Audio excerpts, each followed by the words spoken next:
बात है अहमदाबाद विमान हादसे की, जहां एक बार फिर से जो पायलट हैं वो टारगेट किए गए हैं। और एयर इंडिया दुर्घटना की जांच में नया खुलासा, वरिष्ठ पायलट पर केंद्रित हुई जांच। ये खबर है WSJ यानी विदेशी news agency wall street journal की, जिन्होंने लिखा है ब्लैक बॉक्स रिकॉर्डिंग और रिपोर्ट के विवरण से पता चला कि उड़ान के कप्तान ने इंजनों के लिए ईंधन की आपूर्ति बंद कर दी थी। एक एयर इंडिया की उड़ान जिसमें 242 लोग सवार थे, 12 जून को उड़ान भरने के तुरंत बाद दुर्घटनाग्रस्त हो गए। पिछले महीने हुई एयर इंडिया दुर्घटना की जांच में सामने आई नई जानकारी अब कॉकपिट में मौजूद वरिष्ठ पायलट पर केंद्रित हो गई। ब्लैक बॉक्स में दर्ज उड़ान के दोनों पायलट के बीच हुई बातचीत से यह संकेत मिलता है कि ईंधन प्रवाह को नियंत्रित करने वाला स्विच को बंद करने वाला व्यक्ति कप्तान यानी मुख्य पायलट ही था। इन स्विचों के बंद होने से विमान के 2 इंजनों में ईंधन की आपूर्ति बंद हो गई, जिससे ये हादसा हुआ। तो बात इस तरह से चल रही है फिलहाल सोशल मीडिया में और काफ़ी तेज़ी से। इस तरह वॉल स्ट्रीट जर्नल ने मुख्य जो कारण है वो पायलट को बताया इस दुर्घटना। अमेरिका की एविएशन लॉ एक्सपर्ट मैरिस कियाबो ने फाइनेंशियल एक्सप्रेस से बातचीत में दावा किया है कि बोइंग 787 इसमें फ्यूल स्विच से संबंधित जो कट ऑफ समस्या आई है वो पहली बार नहीं है। इससे पहले साल 2019 में जापान की ऑल निप्पन एयरवेज के एक फ़्लाइट में फ्यूल स्विच अपने आप कट ऑफ हो गई थी। इसमें पायलट का कोई हाथ नहीं था।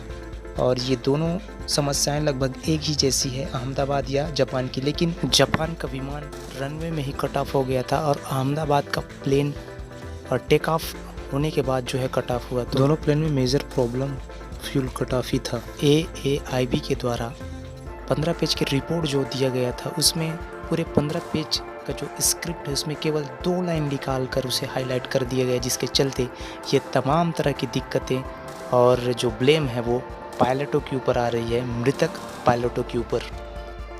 इसके बाद भारतीय पायलट महासंघ ने एयर इंडिया क्रैश पर रिपोर्टों को लेकर राइटर्स और वॉल स्ट्रीट जर्नल को कानूनी नोटिस भेजा। नोटिस में राइटर्स से कहा गया कि वह किसी भी ऐसी सामग्री को प्रकाशित या प्रसारित ना करे जो किसी व्यक्ति विशेष रूप से खासकर मृत पायलटों पर बिना आधिकारिक पुष्टि के दोषारोपण करती हो।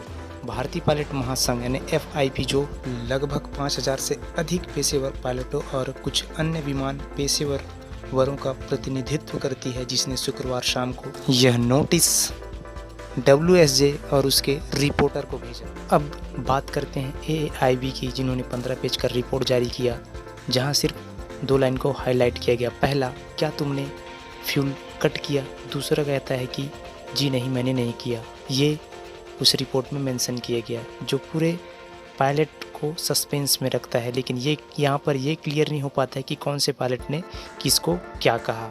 और AAIB ने ये भी किया है कि ये प्राइमरी रिपोर्ट है, इसके बाद और भी रिपोर्ट आना बाकी है, जिससे ये पुष्टि हो पाएगा कि जो विमान हादसे का मुख्य कारण है वो क्या है। दूसरी बात, इन्हेंस एयरबोर्न फ्लाइट रिकॉर्ड, ये ऐसी चीज़ है जिसमें 49 घंटे का डेटा होता है पूरे रिकॉर्डिंग का। और इसमें से कुछ बातें भी, अगर 2-4 बातें भी आप पब्लिश कर देते तो शायद ये जो सस्पेंस बना है उसमें कुछ क्लियरेंस होता, लेकिन ऐसा कुछ नहीं।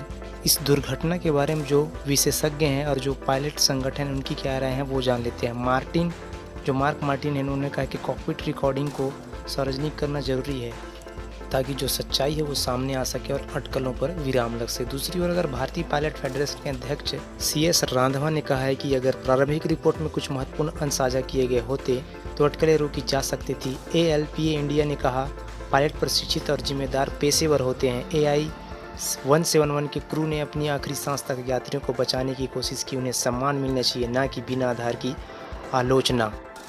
फिलहाल अभी भी जो मुख्य रिपोर्ट आना है उसका आना बाकी, और इस तरह के और भी अपडेट के लिए चैनल को लाइक, शेयर और सब्सक्राइब करना ना भूलें।